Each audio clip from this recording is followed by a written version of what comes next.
আর কিছুক্ষণের অপেক্ষা, আর মিনিট 10-এর মধ্যেই হয়তো শুরু হয়ে যাবে নির্ধারিত সময় 2টা। যদিও তার আগে পরে আনুষ্ঠানিকতা আছে, রাষ্ট্রীয়ভাবে সম্মান জানানো হবে বেগম খালেদা জিয়াকে। আমরা দেখছি 3 বাহিনীর সদস্যদেরকে প্রস্তুত থাকতে শেষ শ্রদ্ধা জানানোর জন্য বেগম খালেদা জিয়াকে 3বারের নির্বাচিত প্রধানমন্ত্রী, দেশের প্রথম নারী বেগম খালেদা জিয়াকে শেষ শ্রদ্ধা জানানো হবে।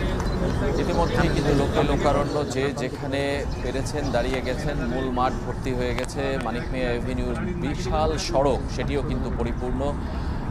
মানুষের জনস্রোত কিন্তু একদিকে আমরা বলছিলাম খামারবাড়ি থেকে ফার্মগেট হয়ে কারওয়ান বাজার পর্যন্ত বিস্তৃত, আরেকদিকে কিন্তু বিজয় সরণি পর্যন্ত, আর অন্যদিকে কিন্তু আসাদ গেট পেরিয়ে গেছে। একদম আসলে জনবহুল একটা জায়গা বলতেই পারি, যে আসলে সম্পূর্ণ লোকে লোকারণ্য হয়ে গেছে পুরো এলাকায়।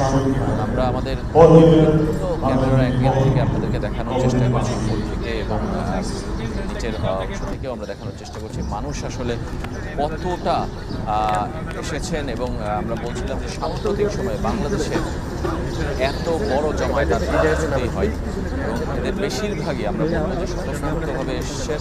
এবং সবাই কিন্তু আসলে যে বিএনপি করেন নয়, কিন্তু শুধুমাত্র বেগম খালেদা জিয়ার আদর্শ এবং তার যে আসলে প্রতিমা ছিল সেটাকে অনুসরণ করেই কিন্তু তারা এসছেন। আমরা দেখতে পাচ্ছি তারা সকাল থেকে এসছেন। কেউ কেউ বলেছেন যে আগের রাত থেকে তারা অবস্থান শেষ পর্যন্ত কিন্তু নিজের মনের টানেই তারা এসছেন এবং এখনো আসছেন। জনস্রোত কিন্তু থামেনি, যদিও জায়গাটায় সেখানে কিন্তু আসলে ঢোকার অবস্থা এখন আর নিশি। এই পুরো আবহ দেখে আপনার আসলে কি মনে হচ্ছে যে আসলে বেগম খালেদা জিয়াকে আসলে মানুষ তার মনের অন্তঃস্থল থেকেই আসলে শেষ বিদায় জানাচ্ছে? তেমনটি মনে হয় আমার কাছে। মনে হয় দলমতের ঊর্ধ্বে আসলে এই ভালোবাসা সাধারণ মানুষের, বাংলাদেশের মানুষ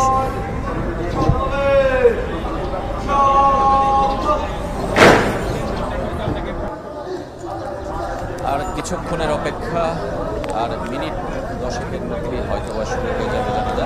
নির্ধারিত সময় 2টা, যদিও তার আগে পরে আনুষ্ঠানিকতা আছে, রাষ্ট্রীয়ভাবে সম্মান জানানো হবে বেগম খালেদা জিয়াকে। আমরা দেখছি 3 বাহিনীর সদস্যদেরকে প্রস্তুত থাকতে শেষ শ্রদ্ধা জানানোর জন্য বেগম খালেদা জিয়াকে 3বারের নির্বাচিত প্রধানমন্ত্রী, দেশের প্রথম নারী খালেদা জিয়াকে শেষ শ্রদ্ধা জানানো হবে।